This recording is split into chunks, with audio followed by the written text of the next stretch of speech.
30 days hair fall சீரீஸ்ல இன்னைக்கு டே 10 வீடியோல என்ன பார்க்க போறோம்னு பாத்தீங்கன்னா, இது வரைக்கும் நம்ம ஹேர் ஃபால் எதனால வருதுன்னு பார்த்தோம். ஒரு PMOSனால, தைராய்டுனால, இந்த மாதிரி உள்ள ஒரு இது நடக்கிறதுனால வெளியே. இப்ப நம்ம பார்க்க போறது என்னன்னு பாத்தீங்கன்னா, ஸ்கேல்ப்லயே வரக்கூடிய ஒரு கண்டிஷன் பத்தி தான் பார்க்க போறோம். அதாவது என்னன்னு பாத்தீங்கன்னா, இந்த 10 ரூபாய் காயின் சைஸ்ல அங்கங்க வந்து ஸ்கேல்ப் தெரியுது, அந்த இடத்துல ஹேர் ஃபால் ஆயிட்டா அந்த இடத்துல திரும்ப ஹேர் க்ரோத்தே இருக்க மாட்டேங்குது, என்ன ஹேர் ஆயில் யூஸ் பண்ணாலும் எனக்கு எந்த சேஞ்சஸுமே தெரியல. ஃபர்ஸ்ட் வந்து ஒரு சிங்கிள் பேட்சா தான் வந்துச்சு, இப்ப பார்த்தோன்னா அதிகமா பேட்ச் வந்துகிட்டே இருக்கு அப்படிங்கிற மாதிரி நிறைய பேருக்கு இருக்கு. இது என்னன்னு பார்த்தோம்னா அலோபேஷியா ஏரியேட்டா, தமிழ்ல வந்து புழுவெட்டு அப்படின்னு சொல்லுவாங்க. ஸோ இன்னைக்கு நம்ம வீடியோல அலோபேஷியா ஏரியேட்டானா என்ன, அது எதனால வருது, அதுக்கு என்னென்ன பண்ணணும் பண்ணக்கூடாது அப்படிங்கிறத நம்ம வீடியோல பார்க்க போறோம். ஸோ வீடியோ ஸ்கிப் பண்ணாம பாருங்க. அலோபேஷியா ஏரியேட்டா அப்படின்னு சொன்னது இது என்னன்னு பல பேருக்கு தெரியாது. சில பேருக்கு புழுவெட்டு அப்படின்னு சொன்னா தெரியும். ஆனா இப்ப வந்து அலோபேஷியா ஏரியேட்டா அப்படின்னா என்ன அப்படிங்கறத நம்ம ஃபர்ஸ்ட் பார்க்கலாம். அலோபேஷியா ஏரியேட்டாங்கிறது என்னன்னு பாத்தீங்கன்னா, பேட்சா ஹேர் லாஸ் வருது. அதாவது ஒரு coin size 10 rupees coin size அங்கங்க வட்டமா ஹேர் ஃபால் ஆயிருக்கும். இனிஷியலா சில வட்டம் தான் இருக்கும், அதுக்கப்புறம் நிறைய ஸ்ப்ரெட் ஆக ஆரம்பிச்சிரும். இது ஸ்கேல்ப்ல தான் ஃபர்ஸ்ட் வரும். இந்த மாதிரி ஹேர் ஃபால் ஆகுறது ஏன் வருது அப்படின்னு பார்த்தோன்னா, நம்ம உடம்புல இருக்க இம்யூன் ரெஸ்பான்ஸ்னால அந்த ஸ்கேல்ப்ல இருக்க ஹேர் ஃபாலிக்கல்ஸ் பாதிக்கப்பட்டு அந்த இடத்துல பேட்சா ஹேர் ஃபால் ஆக ஸ்டார்ட் ஆகும். முக்கியமான விஷயம் என்னன்னு பாத்தீங்கன்னா, அந்த ஸ்கேல்ப்ல எந்த ஒரு இன்ஃபெக்ஷனோ எதுவுமே இருக்காது.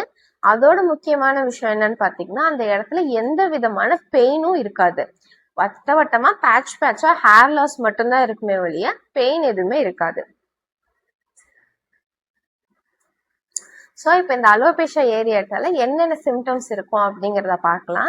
ஃபர்ஸ்ட் திங் என்ன அப்படின்னு பார்த்தோன்னா, பேட்சா ஹேர் ஃபால் ஆகுது. அதாவது ரவுண்ட் சைஸ், அதாவது ஒரு காயின் சைஸ்ல ஒரு சர்க்கிள் ஷேப்ல பேட்சா ஹேர் ஃபால் ஆகுறது. முக்கியமான விஷயம், அந்த ஹேர் ஃபால் ஆனதுக்கு அப்புறம் அந்த ஸ்கேல்ப் நல்லா விசிபிளா நம்மளுக்கு தெரியும். அந்த ஸ்கேல்ப் எப்படி இருக்கும்னு பார்த்தா, நார்மலா சாஃப்டா எந்த ஒரு இன்ஃபெக்ஷனுமே இல்லாம ஸ்கேல்ப் நல்லா ஹெல்த்தியா தெரியும். ஒரு ஹேர் க்ரோத் இருந்ததுக்கான அறிகுறி கூட இல்லாத அளவுக்கு நல்லா ஸ்மூத்தா இருக்கும் அந்த டெக்ஸ்டர். இப்ப ஸ்கேல்ப்ல தான் இருக்குமான்னு பார்த்தோம்னா, ஸ்கேல்ப்ல மெயினா நம்மளுக்கு இந்த அலோபேஷியா ஏரியேட்டா வரும். இது இல்லாம வேற எங்க வரலாம் அப்படின்னு பார்த்தோம்னா, நம்மளோட ஐப்ரோஸ், மென்னுக்குன்னு பார்த்தோம்னா தாடி மீசையில நம்மளுக்கு வர சான்சஸ் இருக்கு. இப்போ வந்து அலோபேஷியா ஏரியேட்டானா எப்படி இருக்குன்னு பார்த்தோம், அதோட காசஸ் என்னன்னு பார்க்கலாம். ஸ்பெசிஃபிக்கா இதுதான் காஸ் அப்படிங்கிற மாதிரி அலோபேஷியா ஏரியேட்டாக்கு எதுவுமே கிடையாது. பட் ஆனா சில ட்ரிகர்ஸ்னால அது வந்து நம்மளுக்கு வர சான்சஸ் இருக்கு. என்னென்னு பார்த்தோம்னா, மொதல் விஷயம் ஸ்ட்ரெஸ். அதிகப்படியான நம்மளுக்கு ஸ்ட்ரெஸ் இருக்கறனால, ஃபேமிலி ஸ்ட்ரெஸ்ஸா இருக்கலாம், ஒர்க் ஸ்ட்ரெஸ்ஸா இருக்கலாம், அதிகப்படியான ஸ்ட்ரெஸ் இருக்கிறதுனால நம்மளுக்கு அலோபேஷியா ஏரியேட்டா வரதுக்கான சான்சஸ் அதிகமா இருக்கு.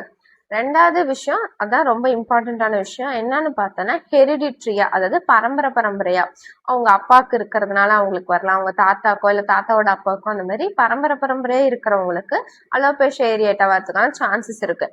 கண்டிப்பா வருமானா அப்படி கிடையாது, சான்சஸ் இருக்கு, மேபி வரலாம் அப்படிங்கிற மாதிரி தான். ஒருவேளை நம்ம இருக்கு அப்படின்ற மாதிரி இனிஷியல் ஸ்டேஜ்லயே நம்ம கண்டுபிடிச்சிட்டோம் அப்படின்னா, நம்ம கரெக்டான ட்ரீட்மெண்ட் எடுக்கும் போது நம்ம ஈஸியா அந்த ஹேர் ஃபாலும் ப்ரிவென்ட் பண்ணிக்கலாம், அலோபேஷியா ஏரியேட்டாவும் பெருசாகாத மாதிரி நம்ம தடுத்துக்கலாம். அடுத்து மூணாவது விஷயம் என்னன்னா, ஆட்டோ இம்யூன் டிசீஸ் இருக்கவங்களுக்கு அலோபேஷியா ஏரியேட்டா வரதுக்கான சான்சஸ் இருக்கு. ஸ்பெசிஃபிக்கா ஒரு காசுன்னு கிடையாது, பட் இந்த மாதிரி ட்ரிகர்ஸ்னால அலோபேஷியா ஏரியேட்டா வரதுக்கான சான்சஸ் நிறைய இருக்கு. நான் எப்பயுமே என் வீடியோல சொல்ற மாதிரி தான், ஹேர் ஃபால் ஆகுது அப்படின்னதுமே எக்ஸ்டர்னலா ஒரு சொல்யூஷன் நம்ம தேடக்கூடாது. ஹேர் ஃபால் ஆகுது உடனே ஒரு ஹேர் ஆயில் சேஞ்ச் பண்றது இல்ல ஷாம்பு சேஞ்ச் பண்றது நம்ம பண்ணக்கூடாது. ஏன்னா அலோபேஷியா ஏரியேட்டாங்கிறது ஒரு டிசீஸ் கண்டிஷன். கண்டிப்பா அந்த டிசீஸ் கண்டிஷன் நம்ம ட்ரீட் பண்ணாதான் இந்த ஹேர் ஃபால் ரெடியூஸ் ஆகும். சம்டைம்ஸ் நீங்க அது ஒரு பேட்சா தான் இருக்குன்னு சொல்லிட்டு நீங்க ஹேர் ஆயில் சேஞ்ச் பண்ணி ஷாம்பு சேஞ்ச் பண்ணி அதுக்கப்புறம் அது ஹேர் ஃபால் ரெடியூஸ் ஆகலன்னு போய் ஒரு டாக்டரை பாக்குறதுக்குள்ள அது நல்லா சிவியர் ஆயிடும். ஸோ அதனால உங்களுக்கு வந்து ஹேர் ஃபால் ட்ரீட் பண்ணது ரொம்ப கஷ்டமா இருக்குமே ஒழிய, அதனால நம்ம என்ன பண்ணணும்னா இனிஷியல் ஸ்டேஜ்லேயே பார்த்துட்டு அது கரெக்டான ட்ரீட்மெண்ட் ஆப்ட் பண்ணிக்கணும். ஸோ அலோபேஷியா ஏரியேட்டா இருக்க மாதிரி இருக்குன்னு தெரிஞ்சதுன்னா அது ஒரு ஹேர் ஃபாலா நம்ம ட்ரீட் பண்ணாம அது ஒரு ஸ்கேல்ப் கண்டிஷன் தெரிஞ்சுட்டு கரெக்டான ட்ரீட்மெண்ட் சூஸ் பண்றது ரொம்ப முக்கியமான விஷயம். எப்பயும் நம்ம ப்ரீவியஸ் வீடியோல நான் சொல்றது தான், எந்த ஒரு ஸ்கேல்ப் கண்டிஷனுக்கு ட்ரீட்மெண்ட் எடுக்கிறதுனாலும் சரி, இல்லைன்னா வந்து இன்டர்னலா ஒரு PMOSனால ஹேர் ஃபாலா இருக்கிற ட்ரீட்மெண்ட் எடுக்கிறேன், தைராய்டுனால வரதுக்கு ட்ரீட்மெண்ட் எடுக்கிறதுனாலும் அதோட சேர்த்து நம்ம பேசிக்கா பண்ண வேண்டிய விஷயம்னு ஒண்ணு இருக்கு. அது என்னன்னு பாத்தீங்கன்னா கரெக்டா நம்ம தூங்குறது. ஒரு நாளைக்கு 7 to 8 ஹவர்ஸ் தூங்குற மாதிரி பாத்துக்கணும். ரெண்டாவது விஷயம் ஸ்ட்ரெஸ்ஸை மேனேஜ் பண்றது. என்ன ஸ்ட்ரெஸ்ஸா இருந்தாலும் அது முடிஞ்ச வரைக்கும் நம்ம மேனேஜ் பண்ற மாதிரி ட்ரை பண்ணிக்கணும். மூணாவது தான் முக்கியமான விஷயம் என்னன்னு பாத்தீங்கன்னா நியூட்ரிஷன் டெஃபிஷியன்சி, அதாவது கரெக்டான ஒரு பேலன்ஸ்டு மீலா எடுத்துக்கணும். தேவைக்கான நியூட்ரியன்ஸை நம்ம கண்டிப்பா எடுத்துக்கிற மாதிரி பாத்துக்கணும். ட்ரீட்மெண்ட்டோட இந்த 3 விஷயத்தையும் நம்ம கரெக்டா பண்ற மாதிரி பாத்துக்கணும். ஏன்னா இது ஒரு பேசிக்கான ஒரு விஷயம்.